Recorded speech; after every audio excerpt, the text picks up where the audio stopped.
नमस्कार, जय हिंद। मैं हूं अंकित गौतम और आप देख रहे हैं डेल्टा डिफेंस एकेडमी का यूट्यूब चैनल।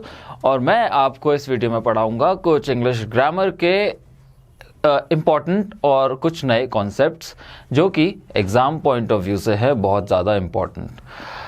तो इसी के साथ इससे पहले कि मैं शुरू करूं, सवाल ये कि मैं ये पढ़ाई क्यों रहा हूं। तो आप लोगों को पता है आप लोग यहाँ क्यों हैं, क्योंकि यहाँ पे आपको एनडीए और बाकी डिफेंस एग्ज़ाम्स के लिए मिलता है क्वालिटी कंटेंट मेरे द्वारा और मेरे सहयोगी फैकल्टी मेंबर्स के द्वारा बाकी सब्जेक्ट्स में। तो मैं आपको शुरू कर रहा हूँ। आज का जो कॉन्सेप्ट है that is relative pronoun. Relative pronoun English में एक बहुत ही इंपॉर्टेंट कॉन्सेप्ट है, ना सिर्फ एग्ज़ाम्स के लिए, not just for exams but also it helps you improve your speaking skills because these pronouns, as the name itself suggests, are very important for you to connect the two sentences or the two ideas. तो relative pronoun सबसे पहले तो इसको हिंदी में, क्योंकि बहुत सारे अपन काफ़ी हिंदी वाले सुनते हैं और हिंदी वाले बहुत सारा लोग ये भी है जो तैयारी करते हैं, तो हिंदी वालों के लिए मैं बता दूं इसको हम कहते हैं सापेक्ष सर्वनाम। क्या कहते हैं? सापेक्ष। ये रेड तो ब्लू तो दिख नहीं रहा होगा, रेड देखते हैं। सापेक्ष सापेक्ष सर्वनाम हम कहते हैं इसको। और इससे समझ में नहीं आ रहा होगा आपको कि व्हाट द हेल इज सापेक्ष। तो अगर मैं कहूँ हम सब रिलेटिव्स के यहाँ जाते हैं और हम अक्सर बोलते हैं ये मेरा रिलेटिव है, ये मेरी रिलेटिव है। तो रिलेटिव इज संबंधी, संबंधी, ठीक है। तो ये संबंधी सर्वनाम या सापेक्ष सर्वनाम। नाउ मैंने यहाँ पे एक लाइन लिखी हुई है, इंट्रोड्यूसेस अ डिपेंडेंट क्लॉज। हिलेगा नहीं क्या ये आज? हाँ, हिल गया। इंट्रोड्यूसेस अ डिपेंडेंट और relative clause and connects it to an independent clause. Independent clause से मेरा अर्थ है जो कि है आत्मनिर्भर। क्योंकि आत्मनिर्भर भारत की बात कर रहे हैं तो क्यों ना आत्मनिर्भर वाक्यांश की भी बात कर लें।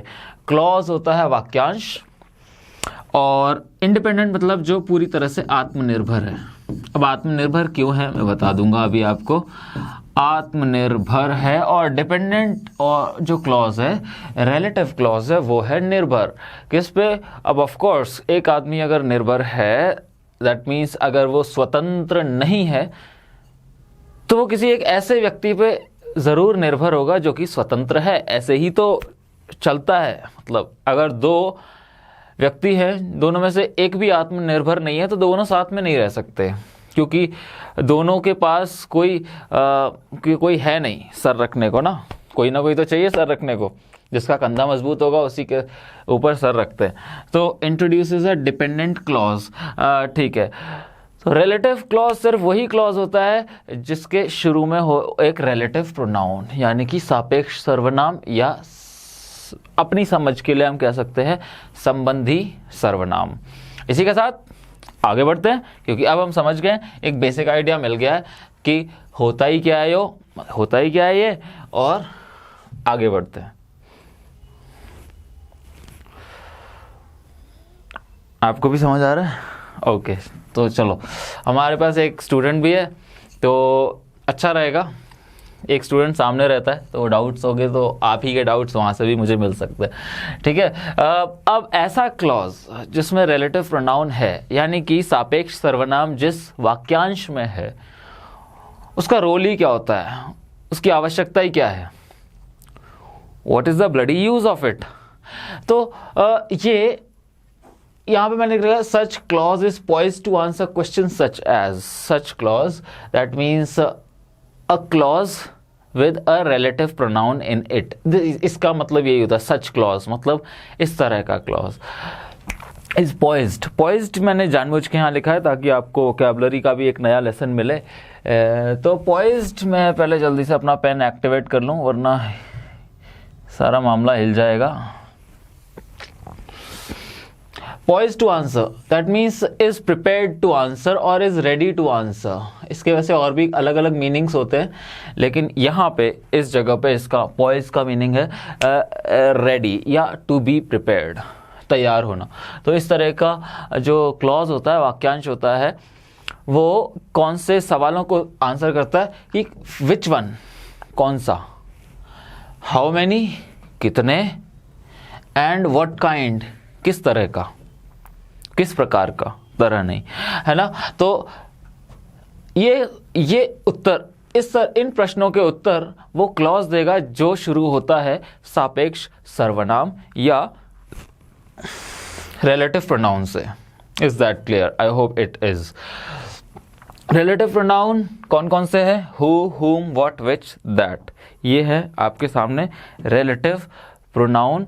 यहाँ पे कुछ एक दो मिसिंग तो नहीं है, क्योंकि जो बाकी के एक दो और हैं जिनको मैं कहूँगा पॉजेसिव, वो यहीं से बनते हैं, इसलिए मैंने उनको यहाँ मेंशन नहीं किया है. आगे देखते हैं. राइट. सो रिलेटिव क्लॉज एक एडजेक्टिव क्लॉज होता है. एडजेक्टिव क्या होता है? एडजेक्टिव होता है विशेषण. तो होता है विशेषण. अब विशेषण का काम क्या? विशेषण का काम है विशेषता बताना, तभी उसका नाम विशेषण है. जैसे मेरी विशेषता क्या है? मेरी बहुत सारी विशेषताएं हैं, आप देख ही पा रहे होगे. मेरी आंखें हमेशा ऐसे रहती है जैसे पी रखी हो, तो ये भी मेरी एक विशेषता है. तो एडजेक्टिव इज विशेषण. अब मैं क्या हूं? नाउन हूं ना. अंकित, अंकित मेरा नाम है. मैं हूं लड़का. लड़का एक वर्ग है, कैटेगरी. तो लड़का तो है कॉमन नाउन और अंकित है प्रॉपर नाउन. ठीक है. तो अब अंकित की विशेषता अगर कोई शब्द बताए तो वो है हमेशा विशेषण. तो एडजेक्टिव जो जो रिलेटिव जो क्लॉज होते हैं वो ही एडजेक्टिव क्लॉज का काम करते हैं.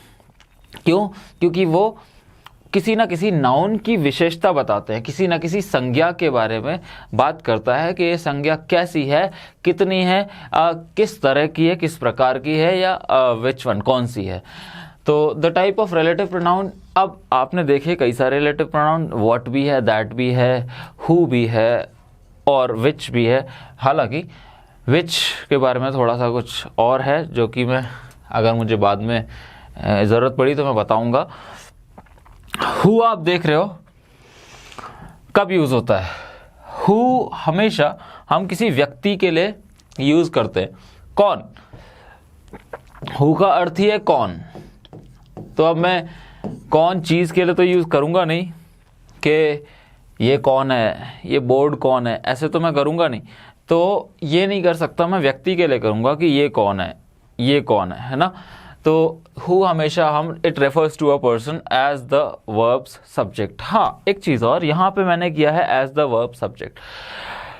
हु हमेशा सब्जेक्ट के लिए ही यूज होता है, यानी कि विषय के लिए, वस्तु के लिए. मुझे अगर हु की जगह कोई और रिलेटिव प्रोनाउन यूज करना है वस्तु, दैट मीन्स ऑब्जेक्ट के लिए, तो फिर मैं हुम यूज करूंगा. हुम, राइट. तो मैं विषय के लिए, that means for to refer to a subject I use who, and to refer to the object I use whom. This is the difference that we should keep in mind. Next, आगे बढ़ूं.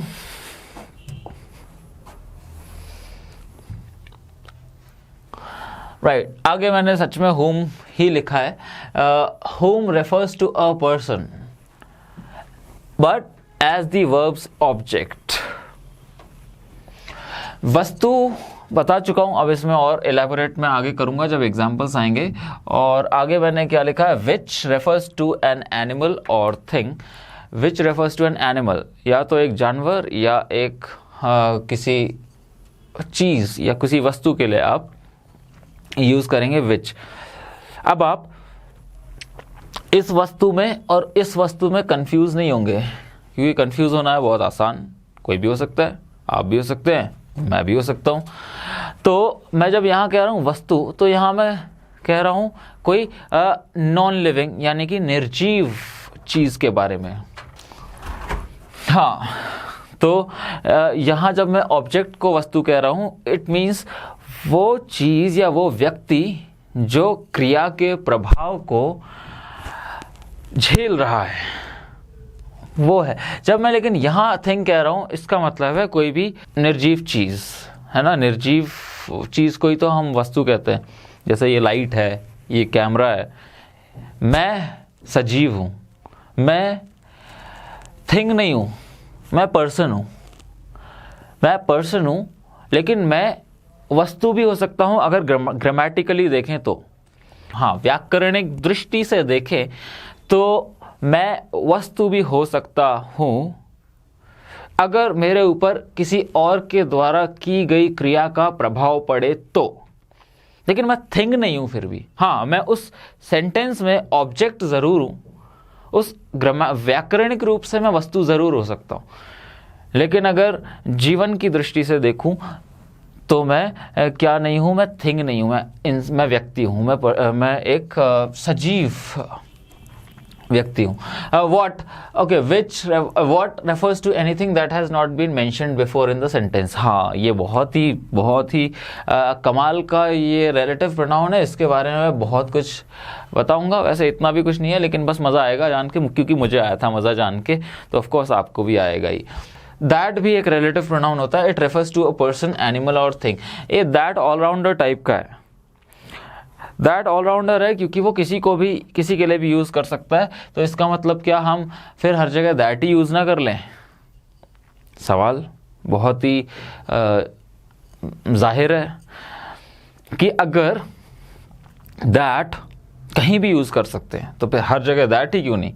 फिर ये मगजमारी क्यों कि कहीं विच, कहीं who, कहीं फिर that he. तो उसके लिए कुछ एक दो बातें हैं जो हमें ध्यान में रखनी पड़ती है, और फिर हम ये डिसाइड कर पाएंगे, इस बात का निर्णय कर पाएंगे कि हम कहाँ दैट और कहाँ विच यूज़ करें।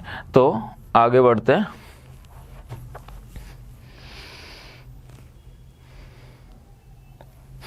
कुछ एग्जाम्पल्स, इससे पहले कि मैं बाकी के उस पे जाऊं, मैं देखता हूं कि किस तरह से यूज़ किया है यहाँ पे। The soldier who came to the door left flowers for you, ये एक सेंटेंस है। The soldier who came to the door left flowers for you. Okay, अब हाँ जी, द सोल्जर। अब यहां पे मैंने सोल्जर के आगे द लगाया है, and the is a definite article. Definite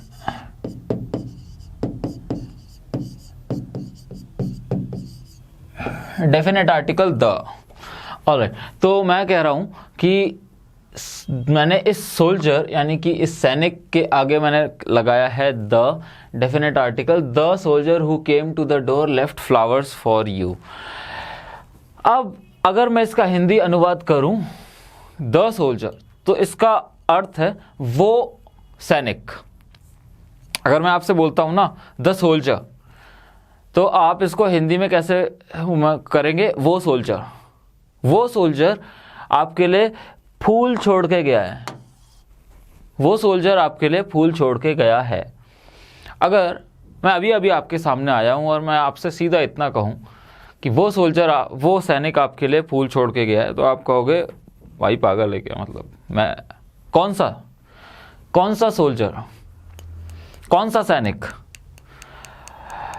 तो क्योंकि अगर मैं सीधा जाके किसी से ये बोल देता हूं वो वाली कार, तो कौन सी कार? वो सैनिक, कौन सा सैनिक? तो आप यहां देख रहे हो कि the soldier who came to the door left flowers for you. अगर अब मैं जरा इसको थोड़ा सा, अच्छा, डेफिनेट का मतलब होता है निश्चित, ठीक है, निश्चित आर्टिकल द।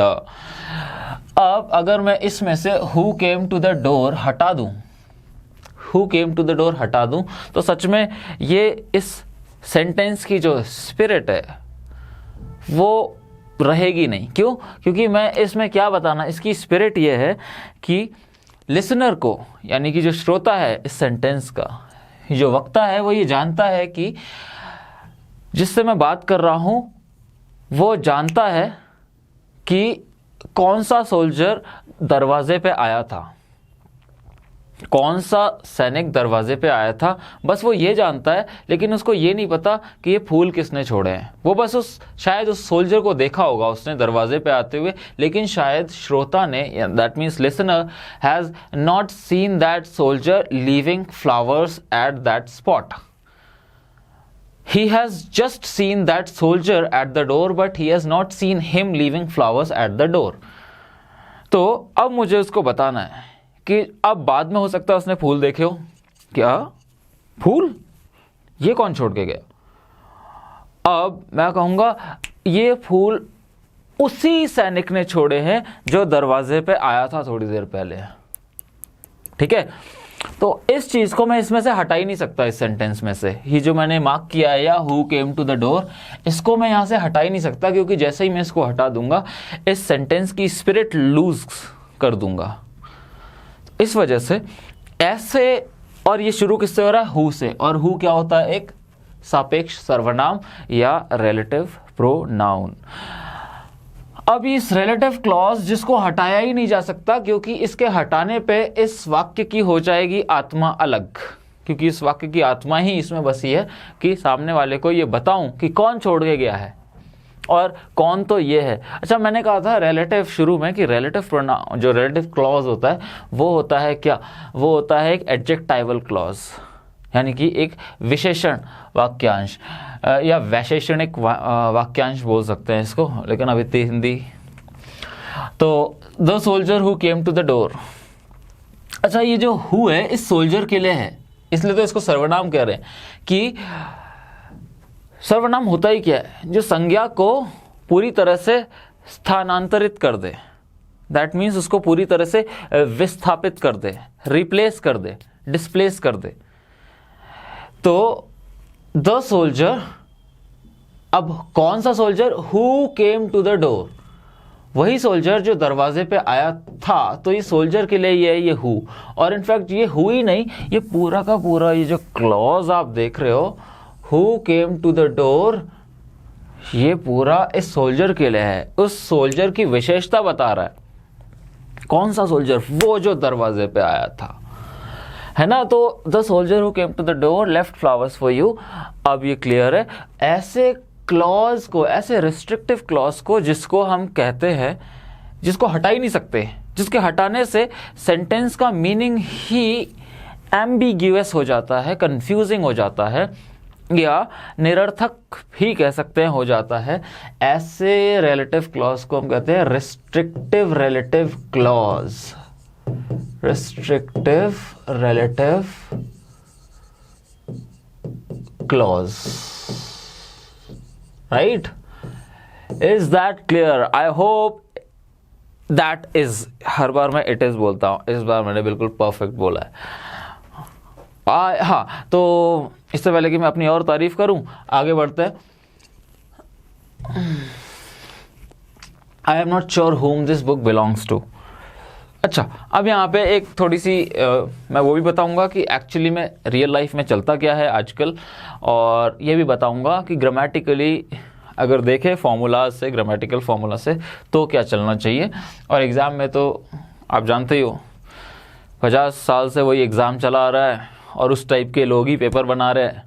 तो बस वो लकीर पीटना जानते हैं, लीक पीटना जानते हैं वो, और कुछ तो जानते नहीं, क्योंकि वो ऐसे लोग होते हैं जो सिर्फ किताबों में घुसे रहते हैं, और किताबों से निकलते हैं तो सर्विस में घुस जाते हैं।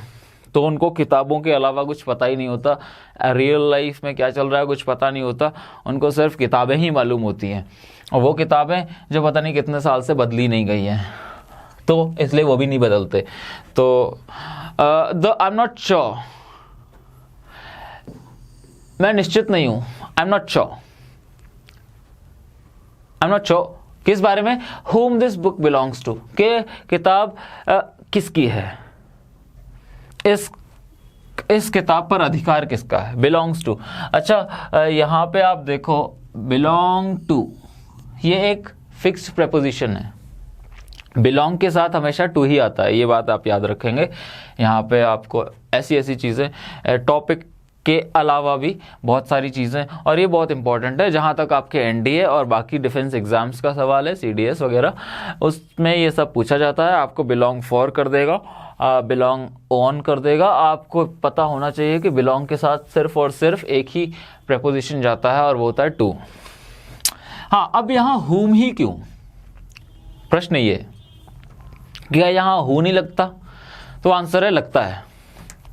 अगर आप आजकल बोलचाल की भाषा सुनेंगे, अगर आप आजकल ज़्यादा लोगों को बोलते हुए सुनेंगे, या मूवीज़ आप देखते ही होंगे, हॉलीवुड या बॉलीवुड, आजकल तो बॉलीवुड में भी काफ़ी ज़्यादा बोलने लग गए हैं, सब अंग्रेज़ की बीप हो गए हैं।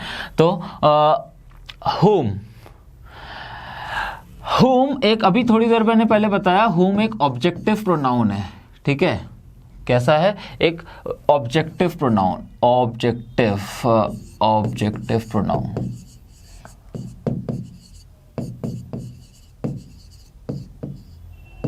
ऑब्जेक्टिव प्रोनाउन है, और हु कैसा है? सब्जेक्टिव प्रोनाउन है, राइट? इतना तो पता ही है।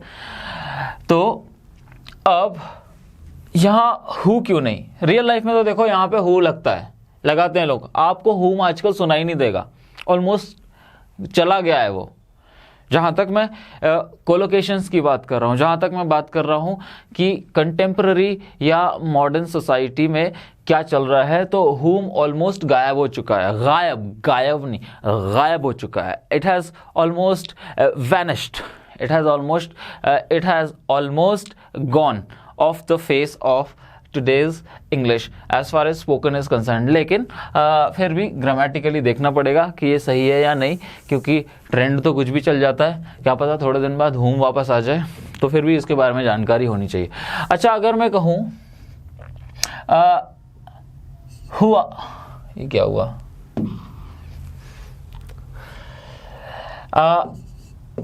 Whom does this book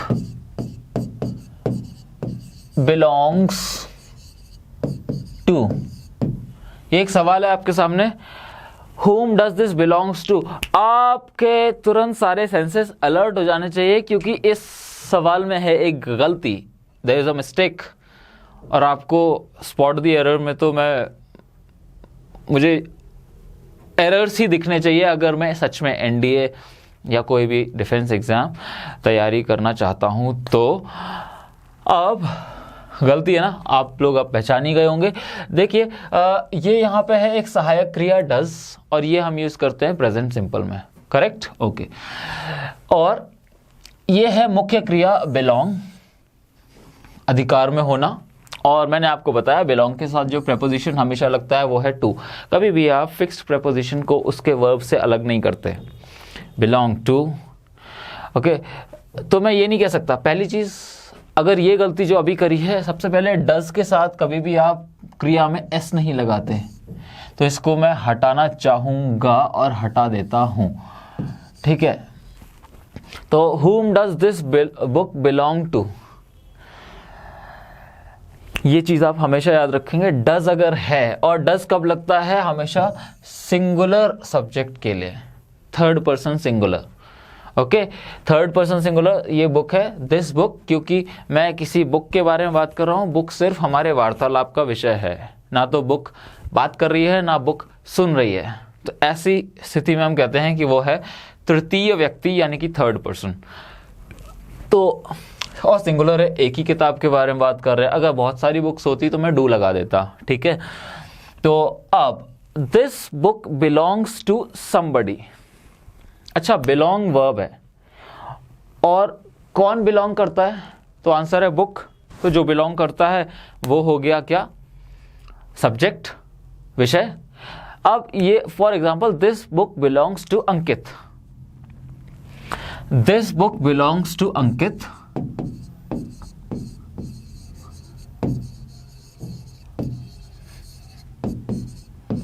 right? Okay, done. This book belongs to, अच्छा, belongs to is the verb, okay. अब यहाँ पे देखो मैंने एस लगा दिया है, क्यों? क्योंकि डज का यूज नहीं किया है। क्यों नहीं करा है? क्योंकि जनरली हम प्रेजेंट टेंस में, पॉजिटिव सेंटेंसेस में और एफर्मेटिव सेंटेंसेस में हम यूज नहीं करते हैं हेल्पिंग वर्ब का। रीजन बता दूंगा जब बाद में हम ऐसा कोई टॉपिक करेंगे। तो अब व्हाट बिलोंग्स टू, तो आंसर है दिस बुक। ये रहा अपना सब्जेक्ट। अच्छा, ये बुक बिलोंग्स टू हुम, तो आंसर है अंकित। तो ये तो है अपना ऑब्जेक्ट, बिलोंग्स टू का ऑब्जेक्ट है ये, है ना, बिलोंग्स टू का ऑब्जेक्ट है। और अगर ज्यादा बारीकी से देखें तो ये अंकित, ये बिलोंग इस वर्ब का ऑब्जेक्ट नहीं है, ये अंकित ऑब्जेक्ट है इस प्रेपोजिशन टू का। ये एक प्रेपोजिशनल ऑब्जेक्ट है, इस वर्ब का ऑब्जेक्ट नहीं है। लेकिन अभी इतने डिटेल्स में जाऊंगा नहीं, ठीक है। तो आप देख रहे हो अंकित ऑब्जेक्ट है। अब अंकित की जगह पे ही हुम आया है, यहाँ पे मुझे हु या हुम लगाना है अंकित की जगह पे। अब अंकित तो स्वयं ऑब्जेक्ट है, तो अगर वो ऑब्जेक्ट है तो उसकी जगह मैं क्या लगाऊं? मैं ऑब्जेक्टिव प्रोनाउन लगाऊं या सब्जेक्टिव प्रोनाउन लगाऊं? तो जब वो ऑब्जेक्ट ही है तो ऑफ कोर्स ऑब्जेक्टिव प्रोनाउन लगाऊंगा, और ऑब्जेक्टिव प्रोनाउन हु नहीं होता है, हुम होता है। और इसलिए यहाँ पे I am not sure whom this book belongs to लगाया है मैंने, हु नहीं लगाया। लेकिन जनरली आजकल क्या चलता है बोलचाल की भाषा में, I am not sure who this book belongs to हो जाता है। लेकिन ग्रामेटिकली, क्योंकि अपने को तो वो लकीर पीटने वाले लोगों का से वो करना है आमना सामना, तो कोई बात नहीं, थोड़ी देर के लिए याद रख लेते हैं। मुझे नहीं पीटनी, इसलिए मैं एग्जाम नहीं देता। कोई बात नहीं। आगे देखो, आई एम नॉट श्योर हुम। अच्छा, यहाँ पे मैंने लिखा है I am not sure whom this book belongs to. मैंने ये नहीं लिखा कि I am not sure whom does this book belong to. मैंने ये नहीं लिखा। मैंने क्या लिखा है? I am not sure whom this book belongs to. क्यों? क्योंकि अगर मैं ये लिख देता whom does this book belong to, तो आई एम नॉट श्योर के साथ आई एम नॉट श्योर क्यों नहीं लिखता? क्योंकि मैं ये सच में प्रश्न नहीं पूछ रहा हूं, मैं एक आपको फैक्ट बता रहा हूं, एक फैक्ट स्टेट कर रहा हूं।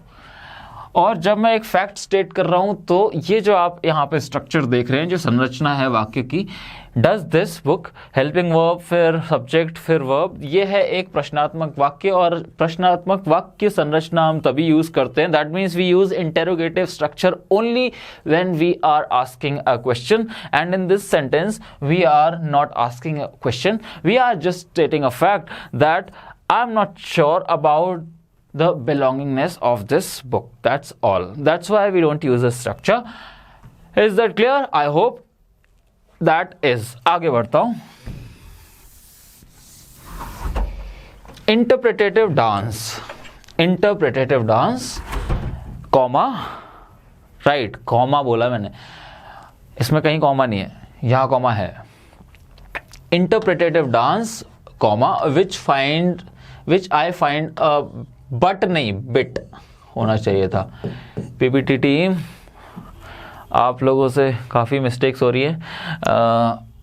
इंटरप्रेटेटिव dance which I find a bit disconcerting is all the rage. यहाँ भी एक कॉमा होना चाहिए था, जो कि नहीं लगाया हमारी पीपीटी सो कॉल्ड टीम ने।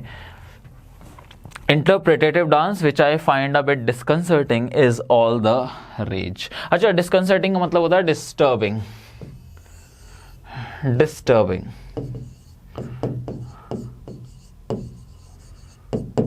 पता नहीं अब इन भाई साहब को क्यों ये डिस्टर्बिंग लगता है, ऐसे है भी, मुझे भी वैसे लगता ही है थोड़ा बहुत डिस्टर्बिंग, अजीब अजीब से इशारे करते हैं वो, मुझे पसंद नहीं है। Interpretative dance which I find a bit disconcerting is all the rage. Now आप देखिए, क्या इंटरप्रेटेटिव डांस, इंटरप्रिटेशन जिसमें होता है, जैसे शब्दों में है कि फॉर एग्जांपल अगर मैं एक गाना गाऊं कि क्या, कौन सा गाना गाऊं, कोई भी गाना है फॉर एग्जांपल, गाने कहाँ से लाऊं, अच्छा जो भी गाना है, फॉर एग्जाम्पल तेरी झुकी नज़र, तेरी झुकी नज़र तेरी हर अदा। अब अगर मैं इन्हीं शब्दों को इशारों में बताऊं तो मैं कहूँगा तेरी झुकी नज़र तेरी हर अदा। तो ये जो है ना, तेरी झुकी नज़र पे मैं ऐसे कर रहा हूँ और तेरी हर अदा पे ऐसे कर रहा हूँ, इसी को बोलते हैं इंटरप्रिटेशन, शब्दों का इशारों में परिवर्तन। ठीक है, तो इंटरप्रिटेटिव डांस। अब ये तो मीनिंग क्लियर है ना, क्योंकि मैं डांस का नाम ही बोल रहा हूँ यहाँ पे, इंटरप्रिटेटिव डांस बोल रहा हूँ। और is all the rage, interpretative rage मतलब यहाँ पे रेज, रेंज नहीं होना चाहिए, रेज होना चाहिए, RAGE। और यहाँ पे वैसे तो रेज का मतलब क्रोध भी होता है, लेकिन यहाँ पे इस कॉन्टेक्स्ट में रेज का मतलब है क्रेज। क्रेज का मतलब है मेनिया। सुन रहे हैं आप लोग? आपको मेरी क्लास में बहुत ज़्यादा अलर्ट रहना पड़ेगा, बहुत ही ज़्यादा अलर्ट। ज़रूरी नहीं है कि आप बिल्कुल अलर्ट, का मतलब ये नहीं होता स्ट्रेस्ड। पहली चीज़, जब मैं कहता हूँ आप लोगों को अलर्ट रहना पड़ेगा, आराम से पूरी बॉडी को रिलैक्स करके चुपचाप सुनते जाओ। और यहाँ तक पेन कॉपी उठाने की भी ज़रूरत नहीं है, बस आप आराम से सुनते जाओ। हाँ, अगर लिखना हो सच में, कोई नोट्स बनाने लायक अगर किसी को लग रहा हो कि बनाने चाहिए तो वो बना सकता है, वरना मैं ऐसा कुछ सजेस्ट नहीं करता। तो क्योंकि मेरी क्लास में ऐसा नहीं है कि जो टॉपिक चल रहा है सिर्फ वही चलता रहेगा, क्योंकि ऐसा वो करते होंगे जिनको इस PPT के अलावा बाहर कुछ नहीं आता। अपना ऐसा नहीं है, अपने को PPT के बाहर भी, इनफैक्ट PPT की ज़रूरत नहीं है, लेकिन ताकि मैं भटक ना जाऊं टॉपिक से, इसलिए ये सब यहाँ पे। वरना तो मैं बिना PPT इसके आपको पूरी ग्रामर करवा सकता हूँ। ना टॉपिक का नाम लूँगा, ना कभी ये बोलूँगा कि अब ये टॉपिक वो टॉपिक। लेकिन फिर भी चलो थोड़े बहुत सिस्टम में चल लेते हैं, थोड़ा बहुत कुछ जान ही रहा। इंटरप्रिटेटिव डांस, अच्छा मैं बता रहा था रेज, रेज था ये, और रेज था क्रेज, और क्रेज होता है मेनिया, और इन सब का मतलब है दीवानापन। ये तो समझ ही गए होगे, ये तो समझ ही गए होगे, दीवानापन। क्योंकि क्या, मूवीज, तो दीवानापन, राइट। तो इंटरप्रिटेटिव डांस है आज का दीवानापन। अच्छा, अगर मैंने आपको बोल दिया इंटरप्रिटेटिव डांस आज का दीवानापन है, तो आप समझ जाओगे, आप मुझसे और कुछ पूछोगे नहीं, इतना काफ़ी है। लेकिन अगर मैं इसमें यहाँ पे भी एक कॉमा है, मैं बार बार बोल चुका हूँ, विच आई फाइंड अ बिट होगा ये बिट, थोड़ा सा, जो कि मुझे थोड़ा सा डिस्टर्बिंग लगता है, मतलब मुझे व्यथित कर देता है थोड़ा सा। इंटरप्रेटेटिव, वही आज का पागलपन है, वही आज का दीवानापन है। तो ये वाली जो फैक्ट है विच के साथ जो मैंने इंट्रोड्यूस किया है, ये सिर्फ एक एडिशनल इंफॉर्मेशन है इस डांस के बारे में, इस इंटरप्रेटेटिव डांस के बारे में। अगर इसको हटा भी दूं तो क्या इससे इस वाक्य की आत्मा पे कोई असर पड़ेगा? नहीं। अगर मैं सिर्फ इतना ही बोल दूं कि इंटरप्रेटेटिव डांस आज का मेनिया है, आज का दीवानापन है, तो क्या ये कुछ अधूरा लग रहा है? नहीं। हाँ, इंटरप्रेटेटिव डांस जो कि मुझे थोड़ा सा डिस्टर्बिंग लगता है, आज का दीवानापन है। ये बस मेरा एक पर्सनल ओपिनियन ऐड कर रहा है इस डांस के बारे में, और इसको मैं हटा भी दूं तो इस वाक्य पे रत्ती भर भी कोई अंतर नहीं पड़ता। और इसलिए ऐसी चीज़ों को जिनको हटाने से इस पे कोई फर्क, कोई अंतर नहीं होता, इनको हम कहते हैं non restrictive relative clause. Non restrictive relative, क्या लिख रहा हूं, RR, मुझे हर जगह राष्ट्रीय राइफल्स ही दिखती है, रिलेटिव क्लॉज। Okay, this. अच्छा, अब हम ऐसे कह सकते हैं NRRC, ठीक है, NRRC and RRC, restrictive relative clause, इस तरह से, ठीक है। अब इतना बड़ा, वैसे मेरे कुछ जीभ घिस नहीं रही है मेरी बोलने में, बस थोड़ा सा शायद थोड़ा बहुत टाइम बच सके, लेकिन ऐसा कुछ नहीं है कि मैं नहीं बोलूँगा। हाँ, तो आप देख चुके। अच्छा, एक चीज आप नोटिस करिए, ये था NRRC, that means non restrictive या नॉन डिफाइनिंग रिलेटिव क्लॉज या नॉन एसेंशियल रिलेटिव क्लॉज, तीनों ही नाम है ये। पहला बोल सकते हैं इसको नॉन रेस्ट्रिक्टिव रिलेटिव क्लॉज, दूसरा बोल सकता हूं मैं नॉन डिफाइनिंग रिलेटिव क्लॉज, और तीसरा बोल सकता हूं मैं नॉन एसेंशियल रिलेटिव क्लॉज। ठीक है, विच वही यूज करेंगे, ध्यान से सुनना, विच रिलेटिव प्रोनाउन या सापेक्ष सर्वनाम विच हम सिर्फ वही यूज करेंगे जहां पे रिलेटिव क्लॉज हो नॉन रेस्ट्रिक्टिव या नॉन एसेंशियल या नॉन डिफाइनिंग, तीनों एक ही है, सिर्फ वहीं पे मैं विच यूज करता हूं। अगर ऐसा नहीं है, अगर रिलेटिव क्लॉज नहीं है नॉन रेस्ट्रिक्टिव, अगर रिलेटिव क्लॉज नहीं है नॉन एसेंशियल, अगर रिलेटिव क्लॉज नहीं है नॉन डिफाइनिंग, तो मैं यूज करूंगा दैट, वरना विच। ऑल राइट, ठीक है। तो इस बात पे मुझे आपका ध्यान आकर्षित करना था, इसीलिए मैंने इतना टाइम लिया। यहां पे आप देखिए हु में, हाँ, इंसान के केस में, व्यक्तियों के केस में हम हु यूज कर सकते हैं दोनों केसेस में, लेकिन उसमें भी अगर मैंने कहा था दैट हर जगह यूज हो सकता है, इंसानों के केस में भी। तो अगर आप उसमें भी रेस्ट्रिक्टिव रिलेटिव क्लॉज में दैट यूज करें हु की जगह, तो कुछ चला नहीं जाएगा, कुछ बिगड़ेगा नहीं, कोई ग्रेव एरर नहीं हो जाएगा। तो थोड़ा सा लाइट लो लाइफ को और सब्जेक्ट्स को भी, और इंग्लिश ग्रामर को तो बिल्कुल ही लाइट लो, क्योंकि मैं जब पढ़ा रहा हूँ तो मैं आपको कोई रूल्स वूल्स रटाने नहीं वाला, मैं तो आपको पूरी तरह से उसकी स्पिरिट आपके सामने खोल के रख दूंगा कि ऐसे ऐसे होता है, और कोई हार्ड एंड फास्ट रूल होता नहीं है इंग्लिश में, और अगर रूल्स होते तो हर जगह एक्सेप्शंस नहीं आते। एक रूल बताया जाता है, उसके 10 एक्सेप्शंस बताए जाते हैं, एक ही वर्ड के 10 मीनिंग। तो आराम से चिल्ड आउट होके जो कुछ समझ में आ रहा है वो समझो, नहीं आ रहा तो let that go away. Is this what you were talking about, is this what you were talking about, ये अगला सेंटेंस देखिए। वैसे तो ये सब आगे आएगा और डिटेल में आएगा, लेकिन मैं यहाँ पे इतना टाइम इसलिए ले रहा हूँ ताकि आगे आप जल्दी जल्दी समझ सको, क्योंकि मुझे यहाँ टाइम पास नहीं कर रहा है, ना मुझे इस वीडियो को शॉर्ट करने के लिए और ज़्यादा से ज़्यादा व्यूज़ आए।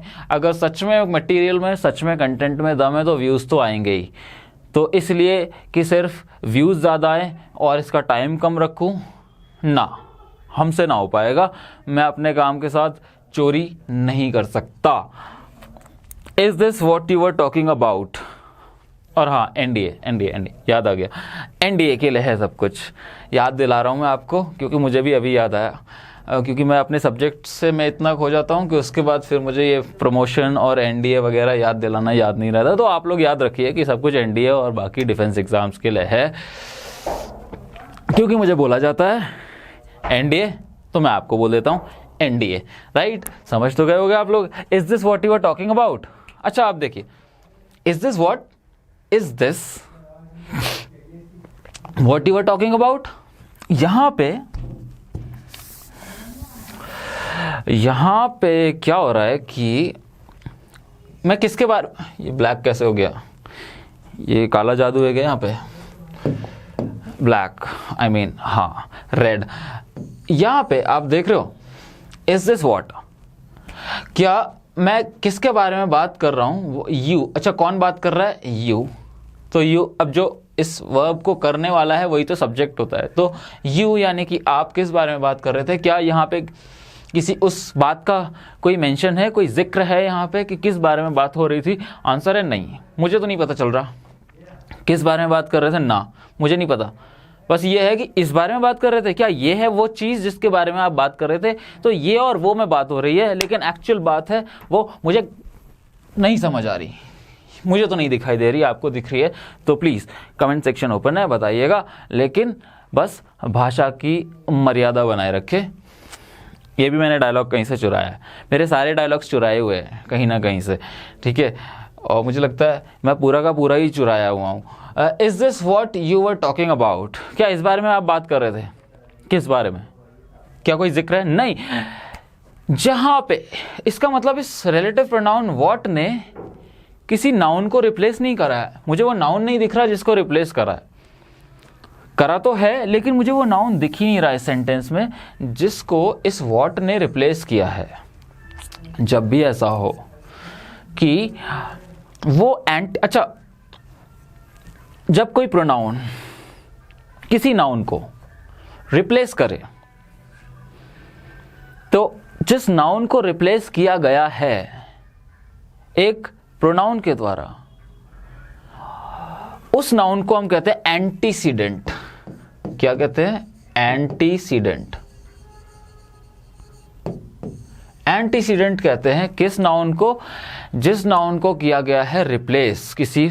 अब इस हम व्हाट रिलेटिव प्रोनाउन को सिर्फ तभी यूज करते हैं जब एंटीसीडेंट दिख ही नहीं रहा हो हमें सेंटेंस में, सिर्फ तभी और कभी भी नहीं। ठीक है, तो ये आप देख सकते हैं, इसलिए मैंने यहाँ पे व्हाट यूज किया है।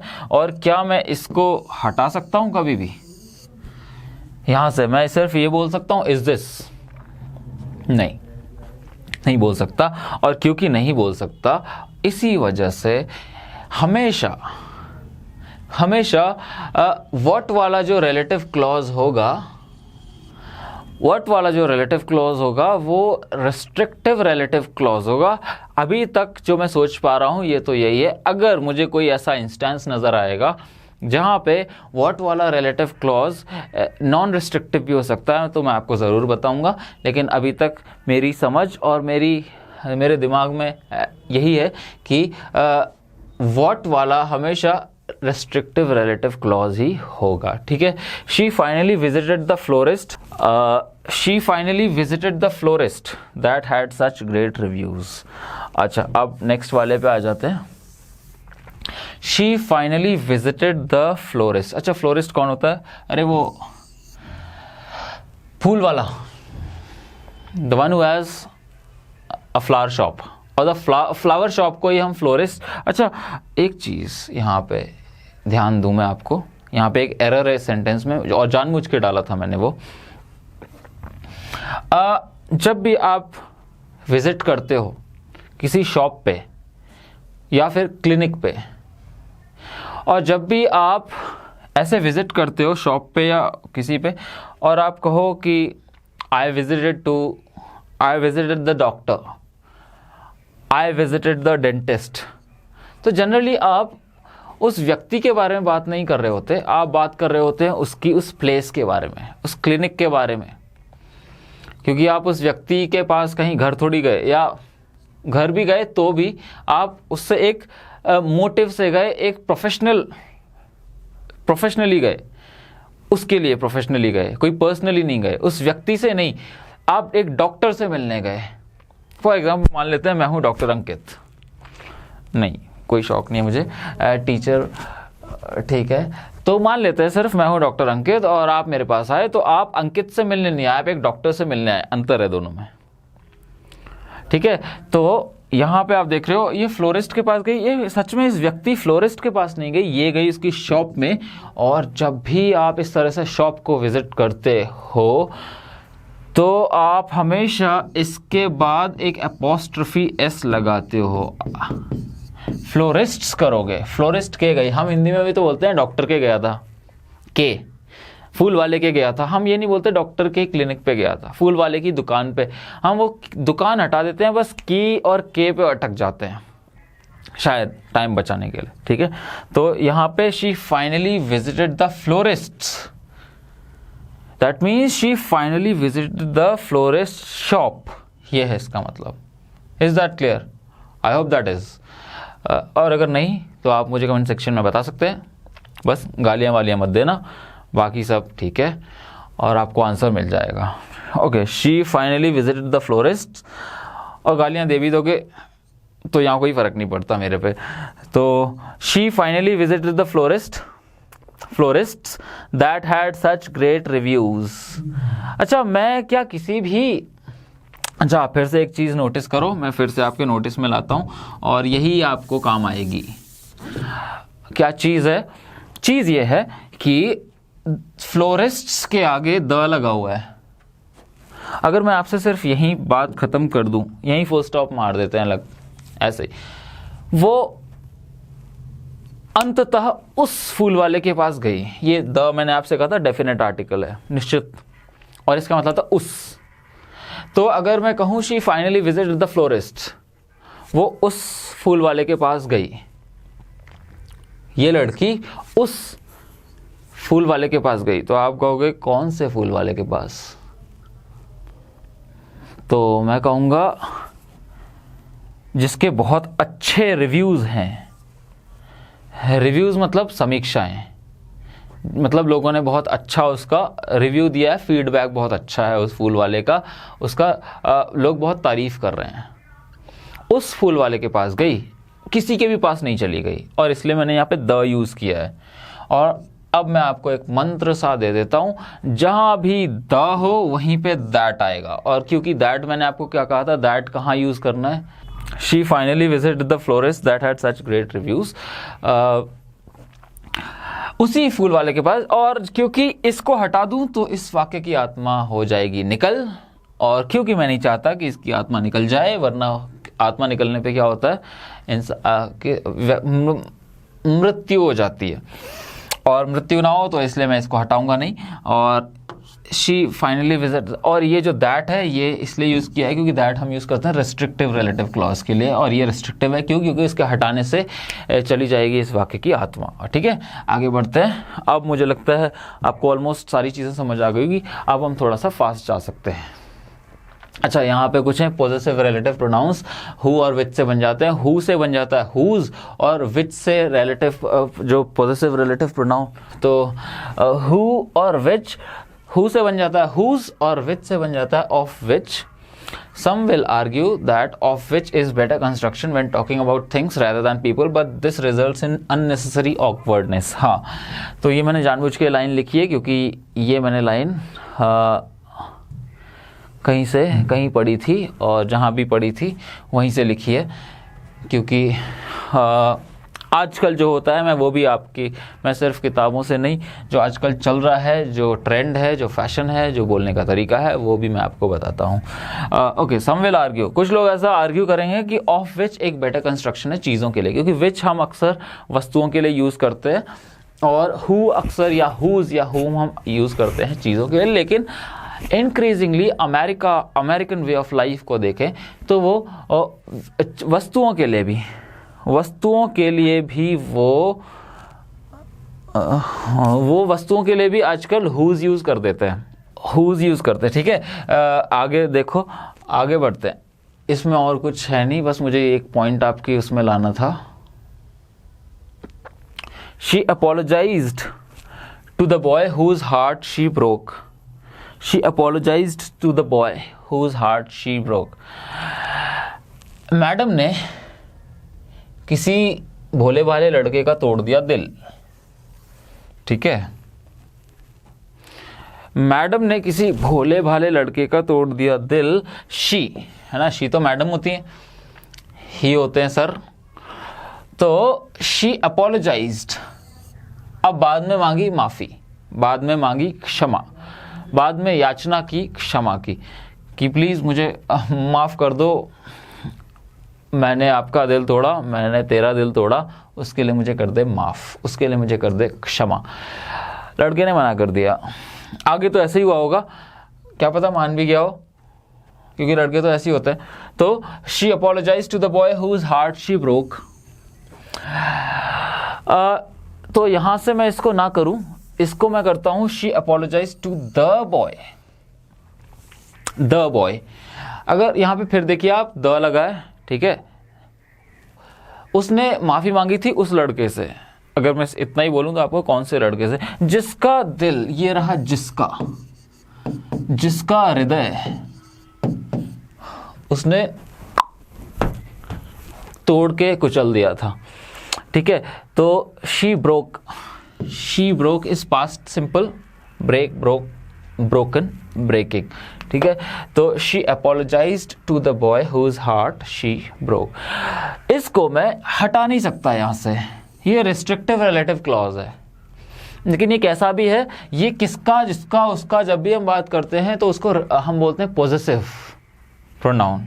पॉजेसिव रिलेटिव प्रोनाउन क्यों? क्योंकि ये रिलेट कर रहा है whose heart she broke से she apologized to the boy को, इसलिए ये पॉजिटिव है क्योंकि हम बात कर रहे हैं जिसका दिल, किसका दिल, उस लड़के का दिल, किस लड़के का दिल,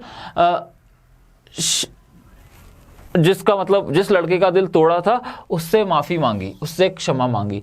तो यहाँ पे जब भी for example whose book is this, किसकी किताब है, हम बोलते हैं ना whose phone is this, whose marker is this, किसका, किसकी, जिसकी। तो यहाँ पे ये किसका क्यों नहीं है, जिसका ही क्यों है, क्योंकि यहाँ पे कोई हम क्वेश्चन मार्क नहीं देख पा रहे हैं और ना ये सच में प्रश्न भी है। ठीक है, तो आगे बढ़ते हैं इससे। अगला देखिए, the company whose company commander is injured has many laurels to its credit. अच्छा, लॉरल्स का मतलब होता है अवार्ड्स एंड ऑनर्स। अब ये वर्ड का और क्या मीनिंग है वो मैं आपको बता दूंगा, और इनफैक्ट मैंने स्लाइड में डाला भी है। अवार्ड्स प्लस ऑनर्स को हम कहते हैं लॉरल्स, अवार्ड्स प्लस ऑनर्स। वैसे ऑनर्स कुछ होता नहीं है, ठीक है, ऑनर इज ऑनर, लेकिन बस वो मैं रिदम बिठाने के लिए और थोड़ा सा राइमिंग के लिए मैं ये कर रहा हूँ। Honour is honour, honour is कैसा प्रोनाउन होगा, कैसा नाउन होगा, ऑफ कोर्स एब्स्ट्रैक्ट तो होगा ही, और दूसरा क्योंकि आइडिया है एक ऑनर, और एब्स्ट्रैक्ट को हम जनरली प्लूरलाइज नहीं करते हैं। ठीक है, the company commander, the company commander is injured. अब